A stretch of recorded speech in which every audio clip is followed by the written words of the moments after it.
स्वागत है आप सभी का इस वीडियो में। तो आज के इस वीडियो में हम लोग देखने वाले हैं जो आज 11 जनवरी 2026 को जो पर्यावरण संरक्षण विभाग के द्वारा जो है केमिस्ट की भर्ती जो हुई है उसका क्वेश्चन पेपर का सॉल्यूशन जो है हम लोग देखने वाले हैं। ठीक है, इसमें जो है मैं पूरी कोशिश करूंगा कि आपको सही सही आंसर प्रोवाइड करूं। फिर भी आपको अगर किसी भी क्वेश्चन आंसर में अगर आपको कोई डाउट होता है तो आप कमेंट करके अपना उत्तर जो है सभ्य भाषा में लिख सकते हैं। आपका अगर उत्तर बिल्कुल सही लगेगा तो आपके कमेंट को जो है पिन भी जो है कर दिया जाएगा। ठीक है, चलिए शुरू करते हैं। देखिए, पहला है पंचायती राज से संबंधित प्रश्न पूछा गया है, बलवंत राय मेहता समिति कब बना था। तो आप पंचायती राज जब पढ़ेंगे तो वहाँ पर समिति के बारे में, ये सबसे पहली समिति जो है भारत में जो है बनी थी और ये कब बनी थी 1957 में जो है बनी थी। ठीक है, तो और इसने जो है 3 स्तरीय पंचायती राज व्यवस्था की जो है क्या किया था, सुझाव जो है दिया था। उसके बाद जो है 20 साल बाद 1977 में जो है अशोक मेहता समिति बना था और जी वे के राव जो है 85 में बना था और एल एम सिंघवी जो है 1986 में जो है बना था। तो इसके हिसाब से इसका सही आंसर क्या हो जाएगा, ऑप्शन नंबर डी जो है इसका सही आंसर हो जाएगा। ठीक है, चलिए सेकंड क्वेश्चन देखते हैं। छत्तीसगढ़ राज्य का लोक नृत्य निम्न में से कौन सा है। हमारे छत्तीसगढ़ का कौन से इसमें से लोक नृत्य है। तो सबको पता है, एक तो सुआ नृत्य जो कि दीपावली के समय जो है महिलाओं के द्वारा किया जाता है और पुरुषों के द्वारा किया जाता है, वो है आपका कौन सा, पंथी नृत्य है। ठीक, तो जे और एम इसका सही आंसर हो जाएगा, ऑप्शन नंबर सी। चलिए आगे बढ़ते हैं अगले क्वेश्चन पर। देखिए, निम्नलिखित में से अभौतिक संस्कृति का उदाहरण क्या नहीं है। मतलब इसमें पूछा जा रहा है कि नॉन मटेरियल कल्चर का उदाहरण इसमें से कौन सा नहीं है। मतलब सीधा से अगर इसको आप उल्टे शब्दों में समझेंगे तो इसमें से कौन सा ऐसा उदाहरण है जो भौतिक संस्कृति का उदाहरण है। भौतिक मतलब जो देख सकते हैं, छू सकते हैं। ठीक, तो धर्म को आप देख सकते हैं, छू सकते हैं क्या नहीं, मूल्य और विश्वास को छू सकते हैं, देख सकते हैं क्या नहीं, परंपरा को छू सकते हैं, देख सकते हैं क्या नहीं, उसका तो पालन किया जाता है बस। लेकिन मोबाइल फोन को छू सकते हैं, देख सकते हैं ना, तो ये आपका क्या हो जाएगा, एक अभौतिक संस्कृति का उदाहरण है। ठीक है, आगे बढ़ते हैं अगले क्वेश्चन पर। देखिए, छत्तीसगढ़ राज्य में जनवरी से दिसंबर तक मनाए जाने वाले त्योहारों का सही क्रम क्या है। तो अभी अभी ये एग्जाम के लिए मतलब बहुत इंपॉर्टेंट हो जाता है, क्योंकि अभी जनवरी में जो है, अच्छा इसमें जनवरी से फरवरी वाला पूछा है, हिंदू कैलेंडर के हिसाब से पूछता चैत्र वैशाख ज्येष्ठ आषाढ़ सावन वाला तो थोड़ा सा समस्या होता।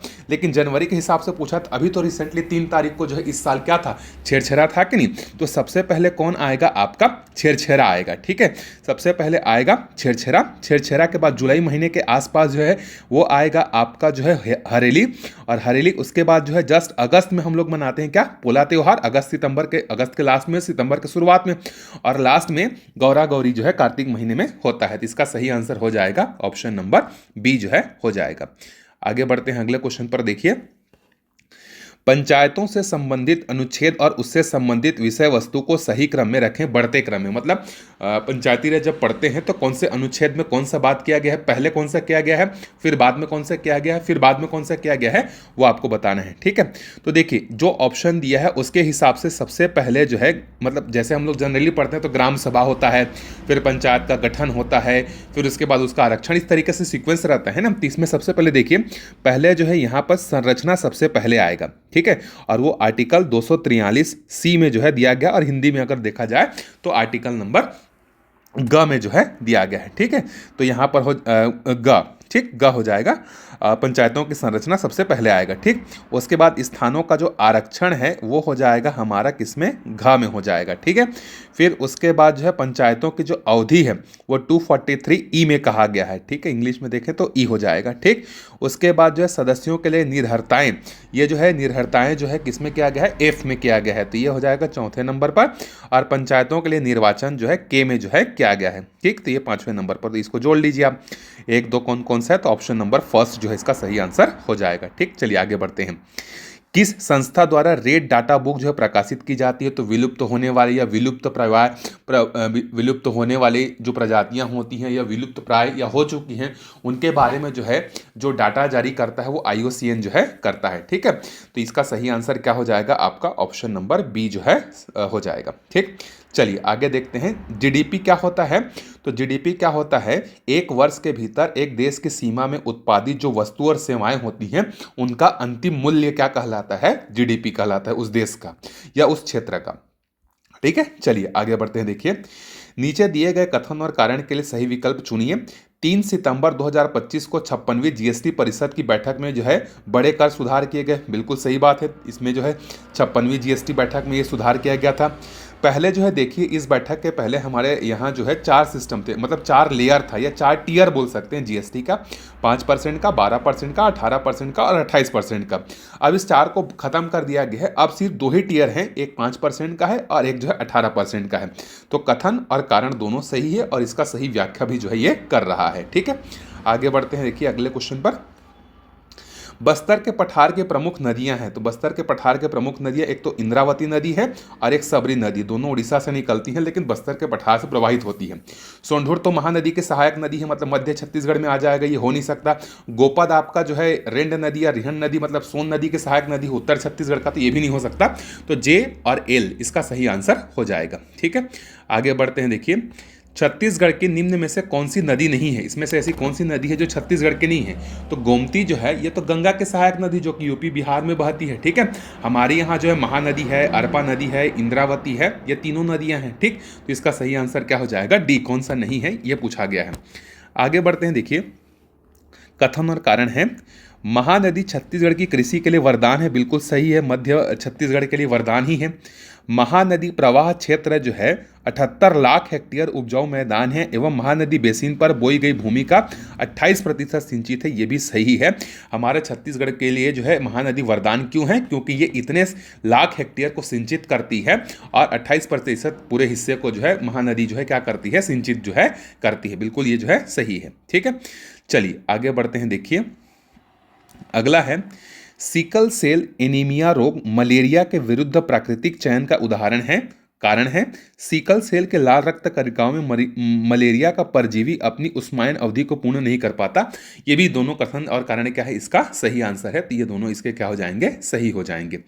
आगे बढ़ते हैं। देखिए 13वें प्रश्न पर, 13वां प्रश्न है हमारे लिए, निम्नलिखित व्यक्तियों को इसरो के अध्यक्ष कब कब बने थे उसके हिसाब से जो है उनको क्या करना है, यहाँ पर जो है कार्यकाल प्रारंभिक में और अंतिम तक जो है इसको अरेंज करना है। ठीक, तो देखिए जो सोमनाथ साहब है हमारे, ये सोमनाथ साहब जो है ये 2022 में जो है ये क्या हुए थे, चेयरमैन जो है बने थे। 2022 के आसपास ये इसरो के चेयरमैन बने थे। जो के सिवान है, याद करिए, ये जो है के सिवान जिनको मोदी ने जो है इनको क्या कहता है, गले भी लगाया था जब कौन सा एक यान हम लोग लॉन्च किया था, फेल हो गया था ना तो उस समय। ठीक, फिर उसके बाद के राधा कृष्णन जो है, इन्होंने जो है ये 2008-9 के आसपास वाले हैं। और किरण कुमार, ये जो किरण कुमार है ये 2015 वाले हैं। तो आपको एक रफ आइडिया मिल गया होगा इसमें से। तो सबसे पहले कौन आएंगे, डॉक्टर के राधा कृष्णन, मतलब एम। फिर उसके बाद आएंगे 2015 वाले किरण नहीं। ठीक है, तो पहले एम आएंगे, फिर एन आएंगे, फिर इसके बाद कौन आ जाएगा, 2018 के सिवान आ जाएंगे और दो एस सोमनाथ जो है अभी रिसेंटली जो है रिटायर हुए हैं इनके जगह।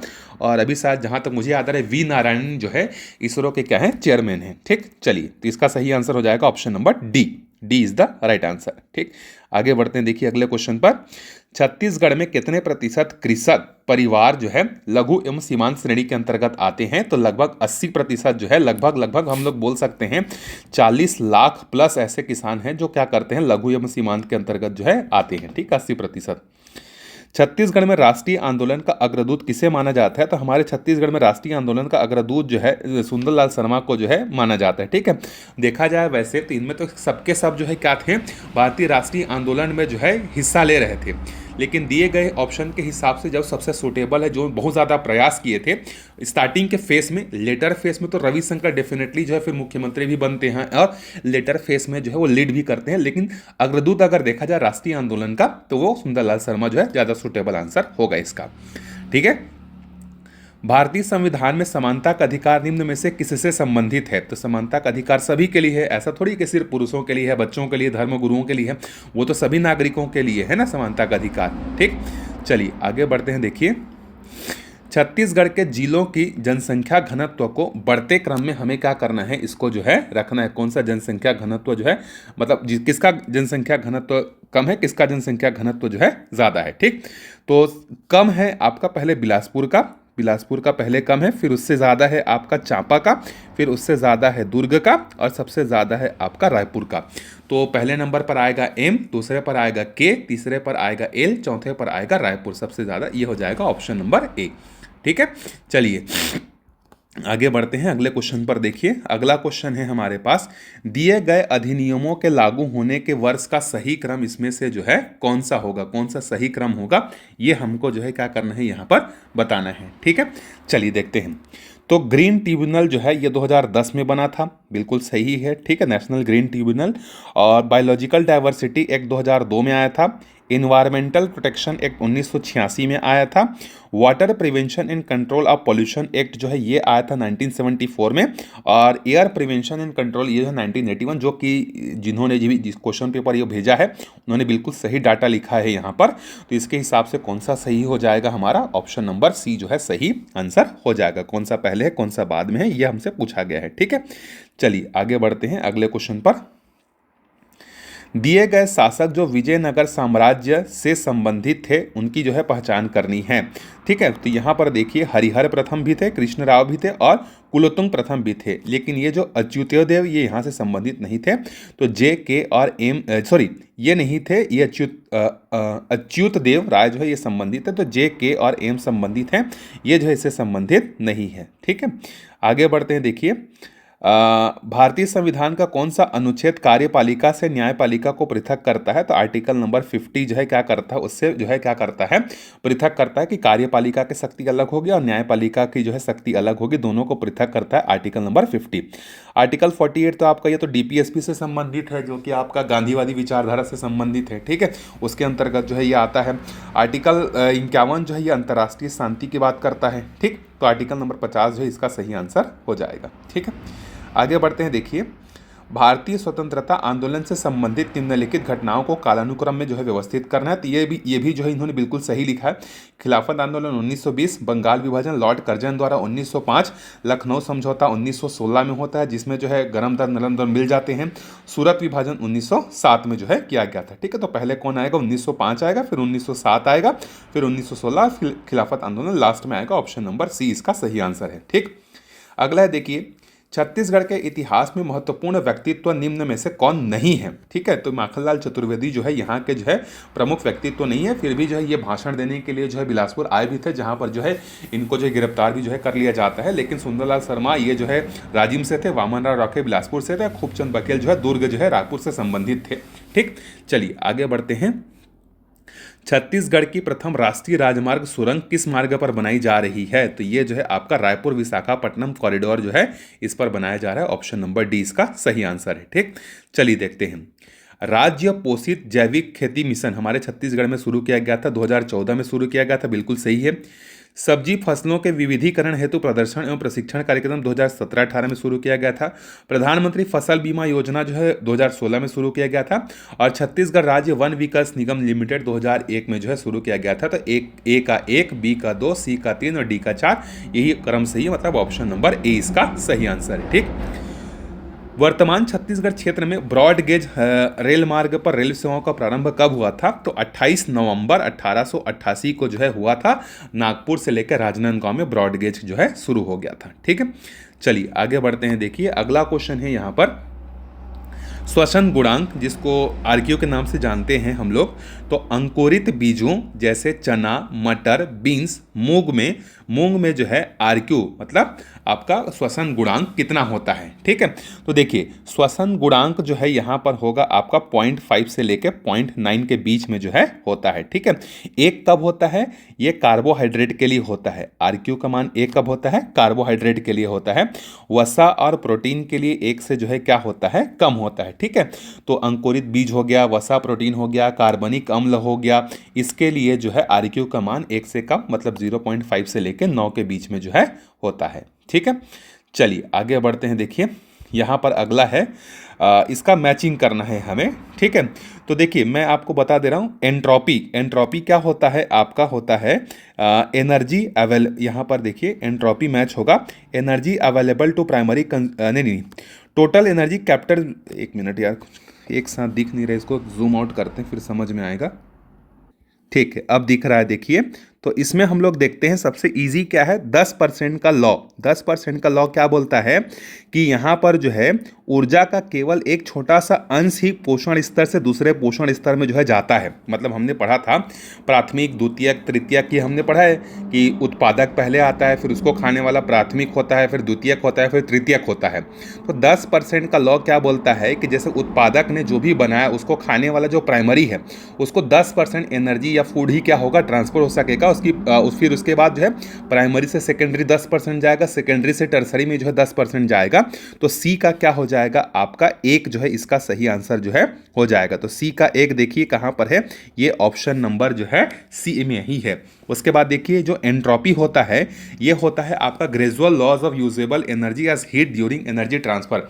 जब हम लोग हीट ट्रांसफर करते हैं तो उस समय जो है क्या एनर्जी ट्रांसफर करते हैं ना, तो जब भी हम लोग एनर्जी का ट्रांसफर करते हैं तो हीट के फॉर्म में जो है वहां से एनर्जी क्या होती है, लॉस होती है।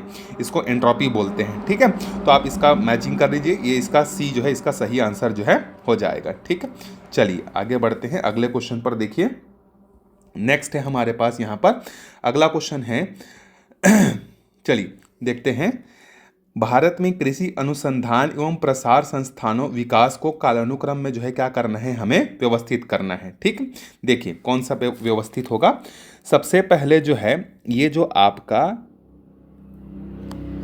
IARI है, ठीक है, जिसको फुल फॉर्म है the Indian agriculture research institute, ये जो है सबसे पहले बना था 1905 के आसपास। ठीक, उसके बाद जो है ICAR the imperial council of agriculture research, ये बना था आपका 1929 के या 1930 भी मान सकते हैं। ठीक, उसके बाद अगला है एग्रीकल्चर यूनिवर्सिटी जो है ये बना था आपका 1960 में। ठीक, और सबसे पहले एग्रीकल्चर यूनिवर्सिटी जो बनी थी वो कौन सी थी, GB पंत यूनिवर्सिटी जो है बनी थी। ठीक, उसके बाद है कृषि विज्ञान केंद्र, ये जो है कब बना था आपका 1974 में जो है बना था। ठीक है, तो इसका सही आंसर क्या हो जाएगा, देखिए सबसे पहले के आएगा, फिर एल, फिर एम और फिर एन जो है आएगा। ऑप्शन नंबर बी जो है इसका सही आंसर हो जाएगा। ठीक है, चलिए आगे बढ़ते हैं। देखिए हमें पूछा है सोडियम पॉमेटेट साबुन का सही रासायनिक सूत्र जो है क्या होता है। ठीक है, तो सोडियम पॉमेटेट जो होता है इसका सही सूत्र होता है C15H31COONA, इसका सही आंसर जो है हो जाएगा। ठीक है, चलिए आगे बढ़ते हैं। देखिए जल प्रदूषण को BOD द्वारा मापा जाता है, बिल्कुल सही। BOD का फुल फॉर्म क्या होता है, बायोलॉजिकल ऑक्सीजन डिमांड होता है। ठीक, यदि BOD अधिक है तो पानी प्रदूषित है, बिल्कुल सही है। मतलब किसी भी जल स्रोत को जो है अगर उसमें BOD की मात्रा ज़्यादा है, इसका मतलब उसको पॉल्यूशन उसमें ज़्यादा है, क्योंकि पॉल्यूशन ज़्यादा होगा तभी तो ऑक्सीजन की डिमांड ज़्यादा होगी ना। जब आप तकलीफ में रहेंगे तभी तो आपको ऑक्सीजन ज़्यादा ज़रूरत पड़ेगी। जैसे आप तकलीफ में रहेंगे उस समय आपको पैसे की ज़्यादा कीमत समझ में आती है, उसी तरीके से ये BOD भी जो है हो जाएगा। तो BOD के द्वारा ये जल प्रदूषण को मापा जाता है और BOD और पॉल्यूटेंट डायरेक्टली प्रोपोर्शनल होते हैं। जितना ज़्यादा किसी भी जगह के BOD होगी वो पानी का स्रोत उतना ही ज़्यादा क्या होगा, प्रदूषित होगा। तो कथन और कारण दोनों सही है और ये उसका सही व्याख्या भी जो है करके हमें दे रहा है। ठीक है, चलिए आगे बढ़ते हैं। देखिए अगले क्वेश्चन पर अगला क्वेश्चन, अच्छा ये छूट गया क्या, नहीं 29-30 हो गया। चलिए आगे बढ़ते हैं। देखिए अगला क्वेश्चन है हमारे पास 31। ठीक, 31 फिलोपियन ट्यूब जो होता है ये आपका FSH हो जाएगा। ठीक है, फिलोपियन ट्यूब जो होता है ये आपका किससे संबंधित है, ये जो है आपका फर्टिलाइजेशन से जो है क्या है, संबंधित है। ठीक है, फैलोपियन ट्यूब जो है ये आपका फर्टिलाइजेशन से जो है संबंधित है। ठीक, उसके बाद जो आपका पीयूष ग्रंथि है ये जो है आपका जो है एक तरीके से बोल सकते हैं हार्मोन का रिलीज करता है, फॉलिकल स्टिमुलेटिंग हार्मोन। तो ये हो जाएगा आपका फ्यूलेटिंग स्टिमुलेटस हार्मोन, मतलब FSH, ये हो जाएगा इससे। ठीक, उसके बाद देखिए ओव्यूलेशन, ये जो भी है प्रोनाउंसिएशन नहीं हो पा रहा है, ओव्यूलेशन। ठीक, ओव्यूलेशन जो है ये आपका संबंधित है किससे, ये आपका बोल सकते हैं LH से जो है संबंधित है। और लास्ट में जो आपका बच गया प्रोजेस्टेरॉन, ये आपका कॉर्पस ल्यूटियम से जो है संबंधित है। मतलब ऑप्शन नंबर सी जो है इसका सही आंसर हो जाएगा। ठीक है, आगे बढ़ते हैं। देखिए खगोलीय दूरदर्शी जिसमें अभिदृश्य को नेत्रिका होती है उसमें अभिदृश्य की फोकल दूरी होती है। देखिए यहाँ पर जो क्वेश्चन पूछा जा रहा है यहाँ पर इसका सही आंसर हो जाएगा हमारा, यहाँ देखिए जब हम लोग जो है एस्ट्रोनॉमिकल टेलीस्कोप को देखते हैं तो वहाँ पर जो हमारा ऑब्जेक्टिव लेंस होता है ना, उसको उस ऑब्जेक्ट, ये इस तरीके का अगर मान लेते हैं सिंपल सा लेंस है, तो ये हमारा ऑब्जेक्टिव लेंस कहलाता है। ठीक है, जो जिसमें से लाइट जो है क्या करती है, एंटर करती है। ठीक। और दूसरा जो होता है, एक और लेंस होता है जिसको हम लोग क्या बोलते हैं, यहाँ पर फोकल पॉइंट जहाँ पर बनता है उसको आई पीस बोलते हैं। इसको हम लोग बोलते हैं एफ ओ और इसको बोलते हैं हम लोग आई पीस। तो ये जो ऑब्जेक्टिव लेंस जो होता है, इस पर जो है लाइट बहुत दूर से आती है। ठीक है, इसीलिए जो है इसका फोकल लेंथ जो होता है ज़्यादा बड़ा होता है और आई पीस का जो फोकल लेंथ है वो छोटा होता है। ठीक है, तो objective lens is greater than eyepiece lens, तो ये हो जाएगा greater than the eyepiece, मतलब ऑप्शन नंबर सी इसका सही आंसर हो जाएगा। ठीक है, पहला भारतीय उपग्रह जो आर्यभट्ट है, ये हमने कब लॉन्च किया था, अप्रैल 1975 में। ठीक, और स्पेसिफिक डेट बोला जाए तो 19 अप्रैल 1975 को जो है हमने यूएसएसआर से जो है इसको हमने क्या किया था, कॉस्मोस रॉकेट से जो है हमने इसको लॉन्च किया था। ठीक, चलिए आगे बढ़ते हैं। हीरा, कांच, जल, वायु और निर्वात में प्रकाश का वेग घटते क्रम में क्या होगा। ठीक, तो घटते क्रम में बोला है तो सबसे ज्यादा किस में होगा, निर्वात में होगा। ठीक, निर्वात के बाद किस में होगा, वायु में होगा। वायु के बाद किस में होगा, जल में होगा। जल के बाद कांच, और सबसे ज्यादा डेंस कौन सा है, हीरा। तो इसका सही आंसर हो जाएगा ऑप्शन नंबर ए। ठीक है, चलिए आगे बढ़ते हैं अगले क्वेश्चन पर। देखिए नेक्स्ट क्वेश्चन है हमारे पास, इसको मैचिंग करना है फिर से। स्पेसिफिक रेजिस्टेंस, तो स्पेसिफिक रेजिस्टेंस का फॉर्मूला क्या होता है आपका, रो एल अपॉन में, मतलब जब हम लोग रेजिस्टेंस पढ़ते हैं तो रेजिस्टेंस आर का फॉर्मूला क्या होता है, रो एल अपॉन में ए होता है।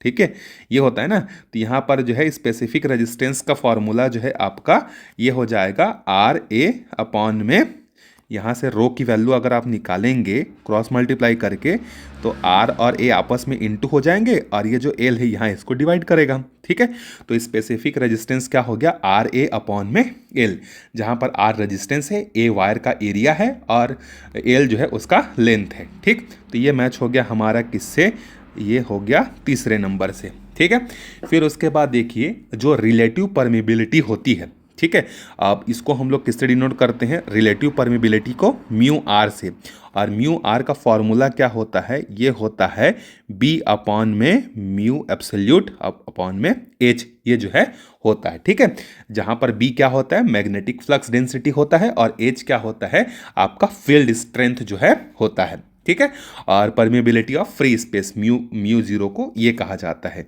तो ये हो गया आपका इससे मैच। ठीक, उसके बाद अगला है इलेक्ट्रिक पावर इंडक्शन लॉस, ये आपका हो जाएगा किससे संबंधित है, ये आई स्क्वायर एक्सएल से जो है संबंधित है। और ओम का नियम क्या होता है, तो आपका ओम का नियम जो होता है वो है ओम्स लॉ से रिलेटेड है, जो कि हमें बताता है करंट डेंसिटी के बारे में। ठीक है, तो जो करंट की जो डेंसिटी होती है वो किससे रिलेटेड होती है, ये आपका मटेरियल का कंडक्टिविटी और इलेक्ट्रिक फील्ड का जो स्ट्रेंथ होता है उस पर जो है ये डिपेंड करता है। ठीक है, तो आप इसको मैच कर लीजिए, तो इसका सही आंसर क्या हो जाएगा, ऑप्शन नंबर बी जो है इसका सही आंसर हो जाएगा। ठीक, चलिए ऑप्टिकल फाइबर में प्रकाश का संचरण कैसे होता है, तो जितने भी ऑप्टिकल फाइबर्स होते हैं उसमें टोटल इंटरनल रिफ्लेक्शन जो है होता है। ठीक है, आगे बढ़ते हैं, देखिए अगले क्वेश्चन पर। निम्नलिखित में से कौन कौन जीवाश्म ईंधन है, तो एक तो आपका कोयला हो गया जीवाश्म ईंधन है, और डीजल हो गया, बाकी बायोगैस और हवा जो है नहीं यहाँ पर। हाँ, ये भी हो सकता है, बायोगैस भी हो सकता है, जीवाश्म ईंधन इसमें भी जो है आ सकता है। तो जे के एल मेरे हिसाब से सही आंसर जो है होना चाहिए, या तो जे और एल को लेगा या तो इसको लेगा। अब देखते हैं बी और डी में से किसको जो है ये आंसर जो है लेता है। ठीक है, क्योंकि कोल और डीजल तो फॉसिल फ्यूल हैं, क्योंकि ये पुराने ज़माने में जो ऑर्गेनिज्म जो दबे हुए रहते हैं उन्हीं से जो है बनता है। और बायोगैस जो होता है ये एक तरीके से आपका ऑर्गेनिक मैटर से जो है बनता है, तो ये एक रिन्यूएबल सोर्स ऑफ एनर्जी भी है। तो इस कारण से पता नहीं व्यापम इसका आंसर जो है क्या लेता है, देखते हैं। ठीक है, बाकी बी और डी में से एक होगा। देखिए कथन यहाँ पर हमें दिया है N2 गैस है और 3 मॉलिक्यूल्स ऑफ H2, ये दोनों रिएक्शन करके 2 मॉलिक्यूल NH3 बना रहे हैं। ठीक, में जब निकाय का दाब बढ़ाया जाता है तो साम्य अवस्था उत्पाद पक्ष में स्थानांतरित हो जाता है। ठीक है, ये कहा जा रहा है। ठीक, उसके बाद देखते हैं ली सातेलिए के सिद्धांत के अनुसार यदि किसी तंत्र के रासायनिक साम्य अवस्था पर कोई परिवर्तन किया जाता है, जैसे सांद्रता, दबाव या तापमान, तो तंत्र उस परिवर्तन को निष्प्रभावी करने के लिए स्वयं को पुनः समायोजित कर लेगी और एक नई साम्य अवस्था स्थापित करेगी। बिल्कुल सही है। ली सातेलिए का सिद्धांत क्या बोलता है, साम्य अवस्था में अगर आप टेम्परेचर में, प्रेशर में या आप जो है कंसंट्रेशन में चेंज करते हैं तो अभिक्रिया जो है उस डायरेक्शन में जाएगी जो अपोज कर सके, जो नेचुरली जिस डायरेक्शन में जो अभिक्रिया जा रही है उसको अपोज कर सके, तो उस डायरेक्शन में ये जाएगी। तो ली सातेलिए का सिद्धांत भी सही है और ये कथन और कारण जो है क्या है, दोनों सही है। जब आप इस अभिक्रिया में जो है प्रेशर को बढ़ाएंगे तो निकाय का दबाव जब बढ़ाया जाए तो साम्य अवस्था उत्पाद पक्ष में स्थानांतरित हो जाएगी। उत्पाद मतलब ये वाले डायरेक्शन में जो है चलने लगेगी। ठीक है, तो यहां पर जो है ली सातेलिए का सिद्धांत बिल्कुल सही है। चलिए आगे देखते हैं 39वां वाला क्वेश्चन। तो 39वां वाला क्वेश्चन है, ये पहले भी आया हुआ था ना, ये कार्पस ल्यूटियस, ये तो आप वहाँ से कर सकते हैं, तो आपका इससे संबंधित ये रिपीटेड क्वेश्चन है। कार्पस ल्यूटियम जो है प्रोजेस्टेरोन से संबंधित है, ठीक है। और उसके बाद अग्नाशय की जो अल्फा कोशिकाएं होती हैं ये ग्लूकेगॉन से संबंधित है। टेस्टोस्टेरोन जो है ये नर जनन तंत्र का विकास और परिवर्धन करता है और अग्नाशय की जो बीटा है वो इंसुलिन से संबंधित है।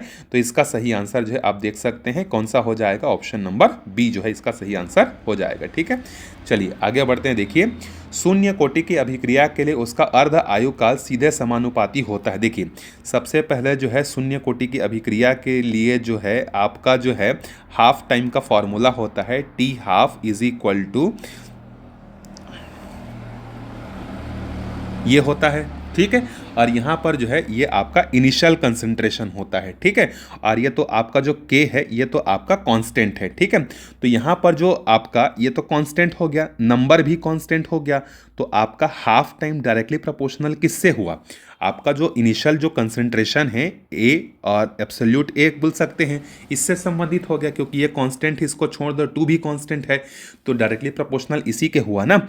तो इनिशियल कंसंट्रेशन के जो है क्या होता है, ये जो है डायरेक्टली प्रोपोर्शनल जो है होता है। ठीक है, चलिए आगे बढ़ते हैं। देखिए, ये बड़ा इजी सा क्वेश्चन है। वायुमंडल की परतों को जो है सबको पता है, सबसे पहले कौन आएगा, क्षोभ मंडल आएगा, फिर उसके बाद समताप मंडल आएगा, फिर मध्य मंडल आएगा, फिर उसके बाद ताप मंडल आएगा और लास्ट में जो है बहिर्मंडल जो है आएगा। ठीक, सीमेंट का प्रमुख घटक जिसको हम लोग क्या बोलते हैं, चूना भी बोलते हैं, वो क्या हो जाएगा आपका कैल्शियम ऑक्साइड जो है हो जाएगा CaO। ठीक है, निम्नलिखित में से कौन सी IT आधारित किसानों को मौसम पूर्वानुमान, फसल की कीमत और कृषि सलाह पहुंचने में मदद करती है, तो ई चौपाल।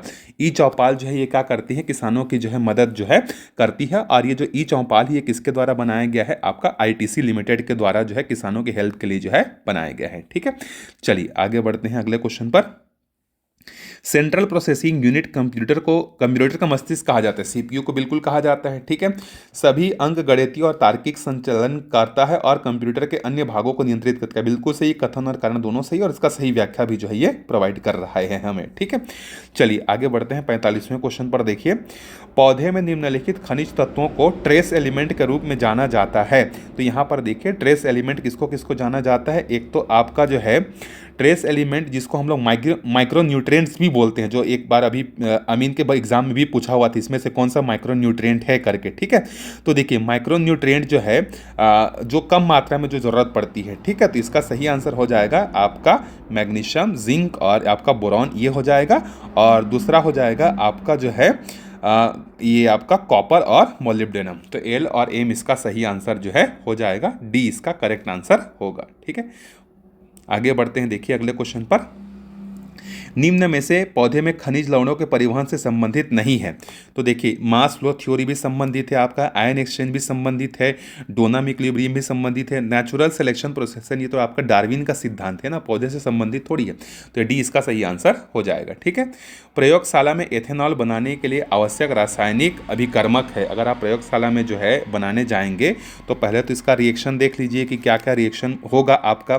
तो सबसे पहले जब लैब में आप बनाने जाएंगे, CH3 CH2 Cl ये है आपका। ठीक, इसको हम लोग जो है इथाइल क्लोराइड बोलते हैं। ठीक, और इथाइल क्लोराइड का हम लोग रिएक्शन करवाएंगे पोटेशियम हाइड्रोक्साइड के साथ। ठीक, तो हमें लैब में क्या मिलेगा फिर, CH3 और CH2 और OH और यहाँ से जो है पोटेशियम क्लोराइड क्या होगा, बाहर निकलेगा। ठीक है, तो यहाँ पर जो है हमारा सही आंसर हो जाएगा option number A, ethyl chloride and aqueous KOH, इससे जो है बना सकते हैं हम लोग। ठीक है, अगला है देखिए, अत्यधिक सांद्र शुद्ध एसिटिक अम्ल है। जब एसिटिक एसिड जो होता है, एसिटिक एसिड का फॉर्मूला जो है क्या होता है, CH3COOH।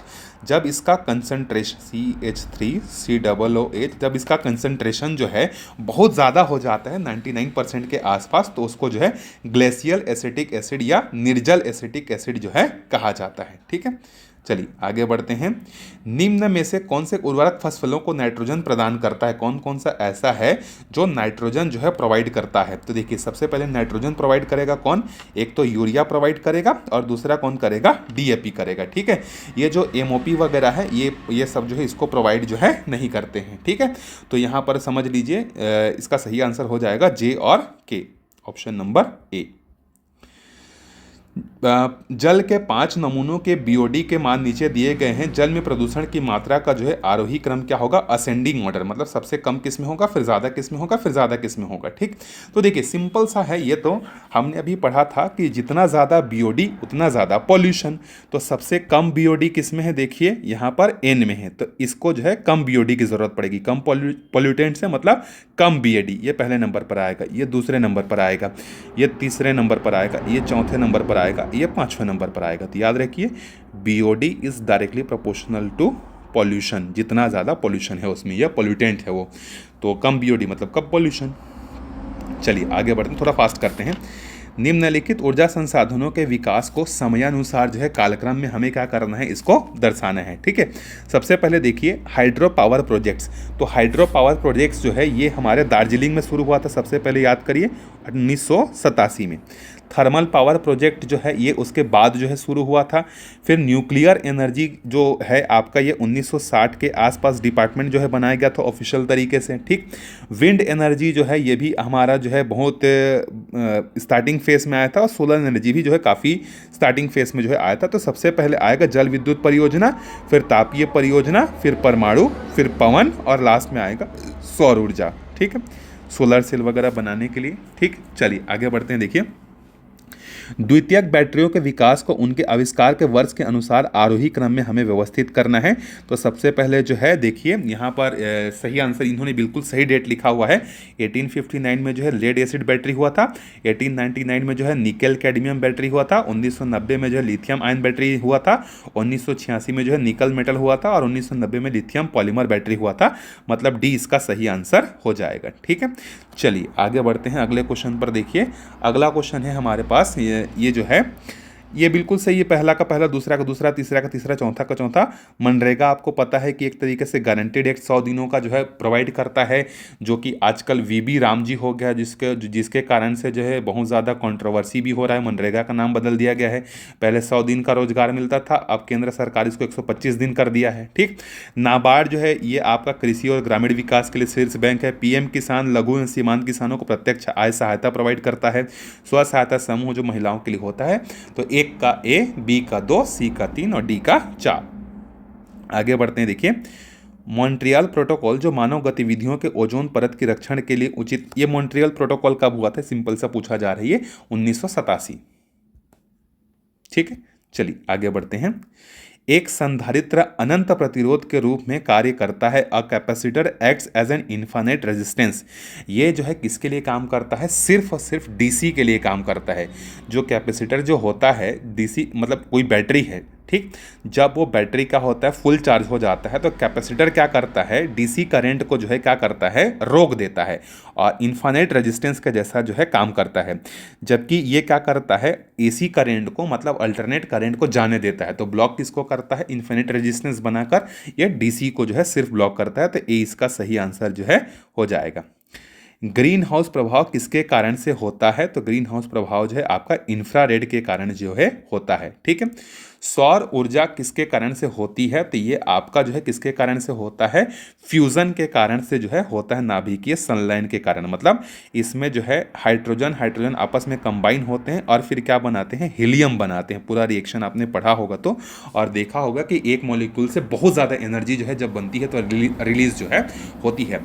इसी प्रिंसिपल पर आपका हाइड्रोजन बम भी जो है काम करता है, इसीलिए बहुत ज़्यादा जो है वो विनाशकारी होता है। चलिए आगे बढ़ते हैं 58 वाले क्वेश्चन पर। देखिए अगला है, निम्नलिखित में से कौन सी स्थितियां प्रदूषित वातावरण को दर्शाती हैं। तो इसमें से जो है कौन सा प्रदूषित वातावरण को दर्शाती है, एक तो आपका यूट्रोफिकेशन है, ठीक, और दूसरा जो है आपका बायोलॉजिकल ऑक्सीजन डिमांड जो है कितना है आपका 10 ppm है, ठीक है। तो ये जो है इसको क्या करती है, दर्शाती है, ठीक है। नॉर्मली जो है वायुमंडल में कार्बन डाइऑक्साइड की मात्रा इतनी ही है, तो ये जो है आपका प्रदूषण की स्थिति को नहीं दर्शाती है। अगर इसका परसेंटेज अगर बढ़ता है तो ये प्रदूषण की स्थिति को दर्शाएगा, ठीक है। वर्षा जल का जो pH है ये जनरली 5.6 ही होता है, तो ये जो है आपका पॉल्यूशन का कारण नहीं है। यूट्रिफिकेशन जो होता है ये आपका जो है क्या करता है, ये वाटर का जो है pH वगैरह को चेंज कर देता है, उसका इकोसिस्टम उसके न्यूट्रिएंट्स को चेंज कर देते हैं, जिसके कारण से ये पॉल्यूशन होता है। और बायोलॉजिकल ऑक्सीजन डिमांड जो होता है ये आपका 10 ppm अगर हो जाता है तो ये आपका हाईली बायोलॉजिकल ऑक्सीजन डिमांड होता है, मतलब ये पॉल्यूशन को जो है दिखाता है। तो एल और एम, ठीक, इसका सही आंसर हो जाएगा। आगे बढ़ते हैं। देखिए एक्सरे के संबंध में निम्नलिखित में से कौन सा कथन जो है ये आपका सही है। तो देखिए एक्सरे जो होता है ये आपका इलेक्ट्रोमैग्नेटिक वेव होता है और इसकी जो रेंज होती है 0.01 नैनोमीटर से लेके 10 नैनोमीटर के बीच में होता है। तो ये इसका सही आंसर हो जाएगा, ठीक है। भारत में हरित क्रांति मुख्य रूप से किससे संबंधित थी। तो देखिए उस समय जो है गेहूँ और चावल दोनों के लिए लाया गया था, लेकिन ज़्यादा जो सक्सेसफुल हुआ था वो गेहूँ के लिए हुआ था, पंजाब हरियाणा वाले क्षेत्र में, ठीक। मैथेमोग्लोबिनिया या ब्लूबेरी सिंड्रोम जिसको हम लोग बोलते हैं, जिसका मुख्य कारण क्या होता है, जब पानी में नाइट्रेट की जो मात्रा है वो 50 ppm से ज़्यादा हो जाती है यूनाइटेड नेशन के स्टैंडर्ड के हिसाब से, तब वो क्या करती है, उसको ब्लूबेरी सिंड्रोम जो है हम लोग कहते हैं, ठीक है। चलिए आगे बढ़ते हैं। एक प्रकाश तरंग यात्रा कर सकती है। देखिए जो प्रकाश तरंग जो होती है वो विद्युत चुंबक की तरंगें होती हैं, इलेक्ट्रोमैग्नेटिक वेव होती हैं, तो वो तो निर्वात में भी चल सकती हैं और भौतिक माध्यम में भी चल सकती हैं, ठीक, दोनों में जा सकती हैं। आगे देखते हैं हम लोग इंटरकोस्टल मसल्स, ये हिंदी में कुछ और दिया है। तो इंटरकोस्टल मसल्स जो होता है ये किसके लिए हमें हेल्प करता है, रेस्पिरेशन प्रोसेस में हमें क्या करता है, ये हेल्प प्रोवाइड करता है। चलिए आगे देखते हैं। देखिए एक रासायनिक अभिक्रिया के दर में वृद्धि होती है जब हम लोग उसमें पॉजिटिव कैटेलिस्ट क्या कर देते हैं, ऐड कर देते हैं, ठीक है। जो पॉजिटिव कैटेलिस्ट होता है ये केमिकल रिएक्शन को क्या कर देता है, एक और पाथ प्रोवाइड करता है जो नेचुरल पाथ है उससे हटकर, जिसके कारण से केमिकल रिएक्शन की रेट बढ़ जाती है। जबकि टेम्परेचर बढ़ाएंगे आप या कंसंट्रेशन को बढ़ाएंगे तो जनरली इसके कारण से केमिकल रिएक्शन क्या होता है, स्लो डाउन हो जाता है, ठीक है। आगे बढ़ते हैं।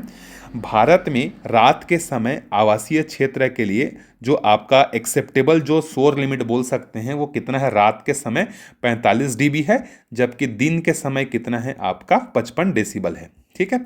आगे बढ़ते हैं। निम्नलिखित में से कौन से भारतीय उपग्रह रिमोट सेंसिंग से संबंधित है, IRS से। तो देखिए ये तो आपका नाम से ही संबंधित है, RS ये भी है, और कार्टोसेट, ये तीनों जो है इससे संबंधित है, ठीक है। लेकिन ये आपका इनसेट, ये जो इनसेट है ये इससे संबंधित जो है नहीं है। इनसेट आपका एक तरीके से Indian National Satellite System, INSAT जो हम लोग पढ़ते हैं ना, INSAT Indian National Satellite System, इसका हिस्सा है, ठीक है, जो कि आपका मौसम या कम्युनिकेशन वगैरह से जो है क्या है, संबंधित है। IRS से जो है नहीं संबंधित है, ठीक है। चलिए आगे बढ़ते हैं अगले क्वेश्चन पर। देखिए एंटी डायूरेटिक हार्मोन की मात्रा बढ़ने पर क्या होता है। तो यूरिन जो होता है वो कंसंट्रेटेड हो जाता है, तो ये इसका सही आंसर जो है हो जाएगा, ठीक है। चलिए यहाँ पर देखिए, यहाँ पर ये पूछा हुआ है, इसका रेजिस्टेंस हमें बताना है कि इसका इक्विवेलेंट रेजिस्टेंस कितना होगा और हमें जो है यहाँ पर पावर सप्लाई की ज़रूरत कितनी पड़ेगी ये हमें जो है बताना है, ठीक है। कंबाइन सर्किट का रेजिस्टेंस कितना होगा, और देखिए तो सिंपल सा है, यहाँ पर तीनों रेजिस्टेंस जो है पैरेलल कॉम्बिनेशन में है। तो पैरेलल कॉम्बिनेशन में हम सबको पता है कि R इक्विवेलेंस निकालने का फॉर्मूला क्या होता है, है 1/R1 प्लस 1/R2 जितने भी हैं प्लस 1/R3 इस तरीके से होता है। तो पहला रेजिस्टेंस की वैल्यू कितनी है देखिए, अभी ये किलो में है ना, के में है, तो उसको हम लोग छोड़ देते हैं, सिंपल नंबर के हिसाब से लेते हैं। तो 4 किलो ओम की जगह 4 लिख दे रहा हूं मैं, 6 किलो ओम की जगह 6 लिख दे रहा हूं, और ये 12। जब आप इसका एलसीएम वगैरह लेंगे और इसको क्रॉस मल्टीप्लाई करके सॉल्व करेंगे ना, तो रेजिस्टेंस की वैल्यू आएगी 2K जो है आएगी। मैं आपको यहाँ पर पूरा डिटेल में सॉल्व करके नहीं बता रहा हूँ, 2K आएगा। और सिंपल सा पावर का जो फॉर्मूला है वो क्या होता है आपका V²R होता है, ठीक है। तो वोल्टेज कितना दिया है, 12 दिया है, तो 12 वोल्ट का है तो 12 का स्क्वायर हो जाएगा, और नीचे में जो है 2 किलो ओम आ जाएगा। तो जब आप इसको सॉल्व करेंगे तो 144 अपॉन में 2 मतलब ये हो जाएगा 72, ठीक, मिलीवाट। तो इसका सही आंसर हो जाएगा ऑप्शन नंबर बी। चलिए आगे बढ़ते हैं। देखिए 69वें वाले प्रश्न पर हम लोग चलते हैं। अगला है हमारा, यहाँ पर फिर से जो है क्या बोल रहा है, कापर के सल्फाइड अयस्क से कापर के निष्कर्षण में, मतलब शुरू से लेके कापर सल्फाइड से हम लोग कॉपर कैसे मिलता है उसको हमें अरेंज करना है, ठीक। तो यहाँ पर जो है देख लीजिएगा, इसका सही आंसर होगा L, फिर O, फिर N, फिर M, फिर K। ये इसका सही आंसर हो जाएगा, पढ़ लीजिएगा इसको, ठीक है। किसी दिए हुए तापक्रम एवं समान सांद्रता पर अग्रगामी अभिक्रिया की दर प्रति अभिक्रिया से दोगुनी है। तो इसका सिंपल सा फॉर्मूला है भाई, हमें जो है इक्विलिब्रियम का फॉर्मूला पता है, के इक्विलिब्रियम इज इक्वल टू क्या होता है आपका फॉरवर्ड अपॉन में क्या होता है हमारा बैकवर्ड होता है। ये तो आपने फॉर्मूला पढ़ा होगा ना, फॉरवर्ड रिएक्शन अपॉन मतलब rate of forward reaction upon backward reaction, rate of backward reaction. तो ये बोल रहा है कि इसका डबल है, बैकवर्ड का डबल है, तो RF के जगह हम लोग कर देते हैं 2 टाइम्स ऑफ बैकवर्ड। तो ये बैकवर्ड और बैकवर्ड कैंसिल हो जाएगा, इक्विलिब्रियम की वैल्यू कितनी आ जाएगी, 2 आ जाएगी। चलिए आगे बढ़ते हैं। देखिए अगला क्वेश्चन है हमारे पास, which of the following is the correct sequence for larger to smaller units related for genetic characters, ठीक है, इंग्लिश में ज़्यादा अच्छे से समझ में आएगा। तो सबसे पहले देखिए यहाँ पर आएगा सेल, ठीक, सेल के बाद आएगा न्यूक्लियस, न्यूक्लियस के बाद आएगा क्रोमोसोम, क्रोमोसोम के बाद आएगा डीएनए, और डीएनए के बाद लास्ट में आएगा जीन। तो ऑप्शन नंबर सी इसका सही आंसर हो जाएगा, ठीक है। 72 वाला क्वेश्चन है, देखिए the correct sequence for blood entering the heart through the vena cavas and leaving through the aorta, ठीक। तो इसमें सबसे पहले कहाँ से ये गुजरता है, तो सबसे पहले ये गुजरता है आपका सिस्टमेटिक जो वेन है वहाँ से आएगा, फिर वो जाएगा राइट एट्रियम में, फिर उसके बाद वो जाएगा राइट वेंट्रिकल में, फिर उसके बाद जाएगा लेफ्ट एट्रियम में, और लास्ट में जो है वो जाएगा लेफ्ट वेंट्रिकल में। तो सी इसका सही आंसर जो है हो जाएगा, ठीक है, सी इज द राइट आंसर। आगे बढ़ते हैं। देखिए hormones secreted by pancreas, pancreas से जो है कौन कौन से हार्मोन जो है क्या होते हैं रिलीज होते हैं, ठीक है। तो देखिए यहाँ पर कौन कौन से हार्मोन जो है रिलीज होते हैं, तो इंसुलिन होता है, ठीक, उसके बाद जो है आपका ग्लूकागन भी होता है, और सेमोटोस्टिन ये भी जो है रिलीज होता है। ADH जो होता है जिसका फुल फॉर्म होता है एंटी ड्यूरेटिक हार्मोन, ये जो है आपका पिट्यूटरी ग्लैंड के द्वारा जो है रिलीज किया जाता है, ठीक है। तो ये इसका सही आंसर नहीं होगा, ठीक है, J, K और ये हो जाएगा, पहला दूसरा तीसरा, ठीक। पूर्ण आंतरिक परावर्तन तभी घटित होता है जब जो लाइट है वो क्या होता है डेंसर मीडियम से कहाँ जाता है, रेयरर मीडियम में जो है जाता है, ठीक है। आगे बढ़ते हैं। देखिए अगले क्वेश्चन पर 75 वाला क्वेश्चन है, यहाँ पर है for the below assertion and reason. देखिए ethylene is a plant gas hormone biosynthesised in plant from the amino acid क्या है methionine. The importance effect of the, ये क्वेश्चन समझ में नहीं आ रहा है, ठीक है, अगर आपको पता होगा तो मुझे बता दीजिएगा। ये क्वेश्चन मुझे इसका आंसर भी नहीं पता है, तो मैं 75 को जो है छोड़ दे रहा हूँ, ठीक है। चलिए आगे देखते हैं 76 को। Place the essential steps of the operation of an electric motor as per their correct sequence. Motor को अगर आपको करना है तो करेक्ट सीक्वेंस जो है इसका जो है क्या होने वाला है, ठीक है।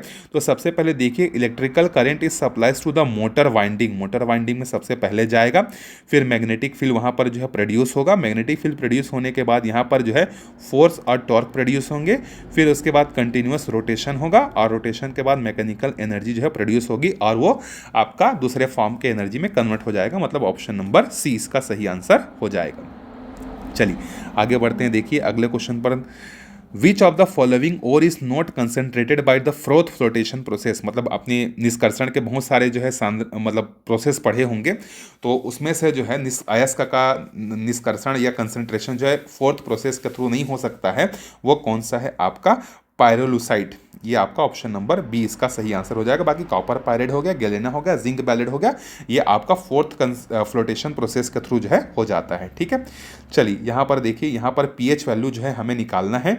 ठीक है, तो OH माइनस का हमें यहाँ पर जो है पीएच वैल्यू दिया है। ठीक, और लॉग की वैल्यू भी हमें दी है। तो देखिए अगर हमें जो है यहाँ पर निकालना है तो POH का फॉर्मूला जो है आपने पढ़ा होगा, कितना होता है -log⁻10, और ये हो जाएगा OH माइनस का कंसंट्रेशन। तो ये हो जाएगा -log⁻10 और इसका कंसंट्रेशन कितना दिया है 1.2 × 10⁻³ देखिए लॉग के अंदर में जब दो चीज़ें आपस में क्या होती हैं, ये माइनस को मैं बाहर रख दे रहा हूँ कोष्टक के। लॉग के अंदर में जब दो चीज़ें मल्टीप्लाई होती हैं ना, तो उसको हम लोग प्लस करके लिख सकते हैं। तो ये हो जाएगा log 1.2 प्लस log⁻10 और 10⁻³ ये लॉग का रूल होता है ना। ठीक है, तो अब देखिए इसके बाद क्या हो जाएगा, अब देखिए ये जो पावर में -3 है ना, ये सामने आ जाएगा। ठीक है, तो अब ये कैसा बन जाएगा, माइनस तो सबसे बाहर है और ये हो जाएगा log 1.2/10 और ये -3 सामने आ जाएगा। तो ये जो प्लस है इसके बाहर आने के कारण -3 हो जाएगा और ये हो जाएगा log⁻10 और ये हो जाएगा 10।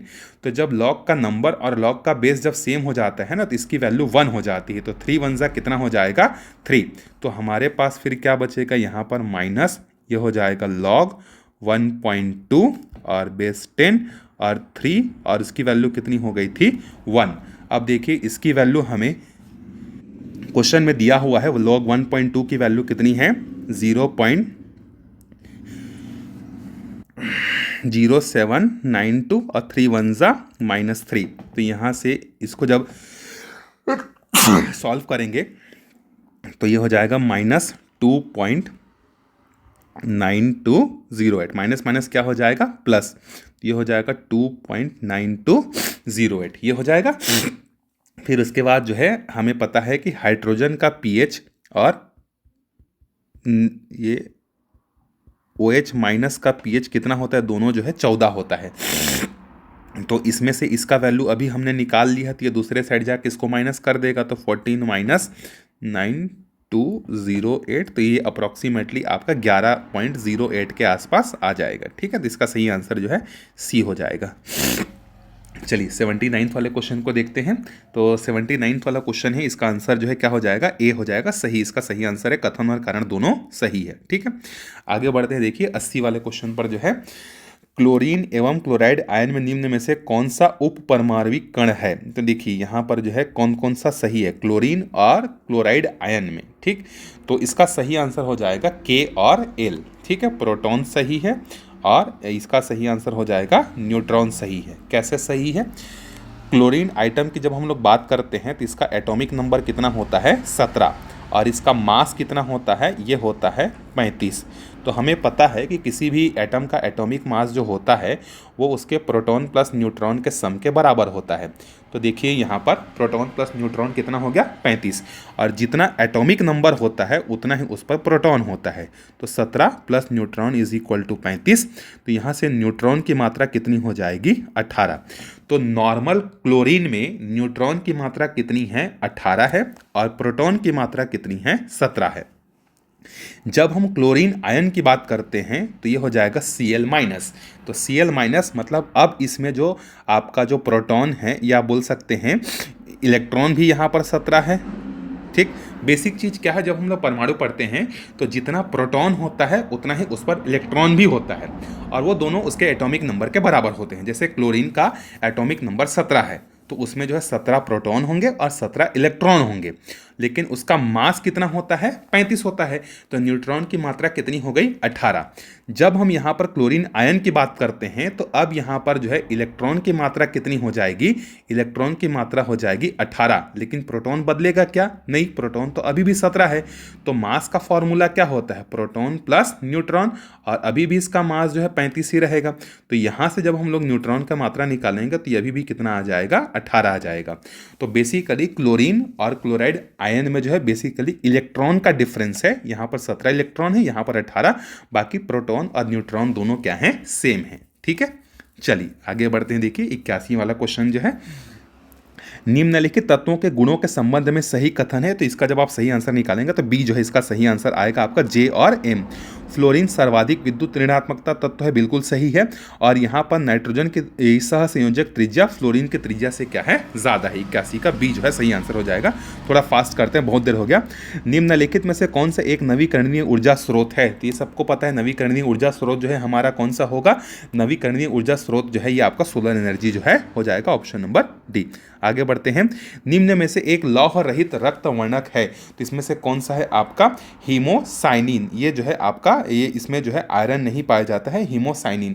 हीमोसाइनिन में जो है यहाँ पर ऐसा पिगमेंट है जो कि कॉपर वगैरह होता है, बाकी आयरन वगैरह इसमें नहीं पाया जाता है। ठीक है, 84 क्वेश्चन है यहाँ पर। देखिए नाभिकीय संलयन कब होता है, जब दो लाइट न्यूक्लियाई क्या करते हैं, आपस में कंबाइन होते हैं और बड़ा न्यूक्लियाई बनाते हैं, इसके कारण से होता है। ठीक है, आगे बढ़ते हैं। देखिए 85वां प्रश्न जो है यहाँ पर क्या बोल रहा है, 85वां प्रश्न है, विज्ञान प्रौद्योगिकी और नवाचार जो है STIP 2020 का मसौदा प्रस्तावित है, वन नेशन वन सब्सक्रिप्शन। मतलब जितने भी साइंटिफिक डेटा रिसर्च वगैरह थीसिस वगैरह हैं वो एक सब्सक्रिप्शन लेकर सारे स्टूडेंट उसको क्या कर सकते हैं, एक्सेस कर सकते हैं। तो 20 का सही आंसर हो जाएगा। ठीक है, रक्त का थक्का जमने की प्रक्रिया में रक्त के कौन से अवयव अति आवश्यक होते हैं, मतलब रक्त का थक्का जमाने के लिए कैल्शियम भी आवश्यक है, प्रोथ्राबिन भी आवश्यक है, फाइब्रिनोजन भी आवश्यक है, प्लेटलेट्स भी आवश्यक, सभी इसका सही आंसर हो जाएंगे। ठीक है, आगे बढ़ते हैं। देखिए यहाँ पर अगला जो 87वां है इसको आप मैच कर लीजिएगा, बड़ा इजी क्वेश्चन है। इसका सही आंसर जो है बी हो जाएगा, एक का जो है 3 हो जाएगा।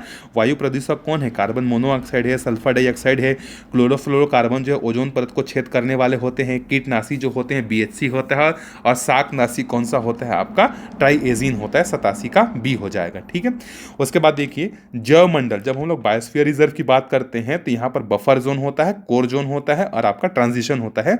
ये आपका सेंचुरी वगैरह होता है, अभ्यारण्य वगैरह जब वन वगैरह पढ़ते हैं तो वहां पर संरक्षित, आरक्षित, अवर्गीकृत आता है। जैव मंडल बायोस्फीयर में ये नहीं आता है। तो जे, के और एल इसका सही आंसर हो जाएगा। आगे बढ़ते हैं। देखिए 89वां प्रश्न में जो है कथन और कारण जो है दोनों सही है और इसका सही आंसर है। थोड़ा फास्ट करते हैं। जनसंख्या के आकार को निर्धारित न करने वाला कारक है। देखिए जनसंख्या का ये बहुत क्लोज ऑप्शन है। मृत्यु दर, अगर एक गांव की जनसंख्या अगर 1000 है तो 1000 में से अगर लोग मरेंगे तो जनसंख्या कम होगी कि नहीं होगी, आंसर है कम होगी। इमिग्रेशन मतलब बाहर जाना, इमिग्रेशन मतलब अंदर आना, तो ये दोनों के कारण से भी जो है क्या होगी, जनसंख्या जो है कम ज़्यादा होगी। गांव के 20 लोग काम करने बाहर चले गए तो भी जनसंख्या प्रभावित होगी, और गांव में अगर 20 लोग बाहर से काम करने आ गए तो भी जनसंख्या प्रभावित होगी। तो ये तीनों तो होंगे। तो अगर व्यापम इसका विलोपित नहीं करेगा तो इसका आंसर जो है प्रवास लेगा, क्योंकि प्रवास के अंतर्गत जो है इमिग्रेशन और एमिग्रेशन दोनों ही आ जाते हैं, ये दोनों ही इसी के पार्ट हैं। लेकिन व्यापम अगर इसको विलोपित नहीं करेगा तो ए इसका सही आंसर होने वाला है। ठीक है, चलिए आगे बढ़ते हैं। देखिए अगला है 91वां प्रश्न जो है, इसका आंसर सी जो है इसका सही आंसर हो जाएगा। पीवीसी के बारे में पूछा है तो सी इसका सही आंसर हो जाएगा, जे, के और एम इसका सही आंसर हो जाएगा। ठीक है, यहाँ पर देखिए किसकी इलेक्ट्रोनेगेटिविटी कम है, किसकी ज़्यादा है, ये हमसे पूछा गया है। तो इलेक्ट्रोनेगेटिविटी का अरेंज जब हम लोग करेंगे तो डी इसका सही आंसर जो है हो जाएगा। जैसे ही किसी पीरियड में हम लोग क्या करते हैं, लेफ्ट टू राइट जाते हैं ना, तो लेफ्ट टू राइट जाते हैं तो यहाँ पर क्या होता है, इलेक्ट्रोनेगेटिविटी इंक्रीज होता है, और ग्रुप में जब ऊपर से नीचे जाते हैं तो डिक्रीज होता है। इलेक्ट्रोनेगेटिविटी का मतलब यह है कि कितना उसके पास ताकत है कि वो इलेक्ट्रॉन को खींच सके। तो हमने पढ़ा है कि पीरियोडिक टेबल में जितने भी एलिमेंट होते हैं सब जो है ग्रुप नंबर 18 में जाने की कोशिश करते हैं, क्योंकि वो नोबल होता है। तो जो जितने नोबल गैस के नजदीक होगा उसकी इलेक्ट्रोनेगेटिविटी उतनी ही ज्यादा होगी। तो आप इसको अरेंज कर लीजिएगा। ठीक है, आगे बढ़ते हैं। देखिए चिपको आंदोलन ये जंगल बचाव से संबंधित है, जो 1970 के आसपास जो उत्तराखंड वगैरह में जो है हुआ था। भारत के अंतरिक्ष कार्यक्रम को कौन देखता है, ये आपका इसरो देखता है। ठीक है, आहार नली में पाचन की क्रिया कहाँ से शुरू हो जाती है, मुंह से ही, जब हम लोग चबाते हैं वहीं से पाचन शुरू हो जाता है। ठीक है, 96वां प्रश्न है। देखिए यहाँ पर भारी जल का उपयोग परमाणु रिएक्टर में जो है मंदक के रूप में किया जाता है। बिल्कुल सही, मंदक के रूप में किया जाता है कि क्यों? न्यूट्रॉन को ठंडा करता है क्या? नहीं, न्यूट्रॉन की गति को ये कम करता है भाई, ठंडा थोड़ी करता है। तो ये गलत है, कथन सही है, कारण गलत है। ठीक है, आगे बढ़ते हैं। देखिए 57वां वाला प्रश्न, इसको जब आप मैचिंग करेंगे 57वां वाला प्रश्न, इसका सही आंसर आपको डी मिलेगा। ठीक है, डी। 58वां जो प्रश्न है, 58वां जो है इसका सही आंसर आपको मिलेगा यहाँ पर जो है ऑप्शन नंबर ए। ठीक है, आगे बढ़ते हैं। 99वां प्रश्न जो है, 99वां का सही आंसर है ऑप्शन नंबर सी, और 100 का भी होगा ऑप्शन नंबर सी। लास्ट के दोनों का सी सी हो जाएगा। ठीक है, अगर आपको किसी भी आंसर में डाउट होगा तो आप कमेंट करके बता सकते हैं, बिल्कुल आपके कमेंट का स्वागत रहेगा। Thank you.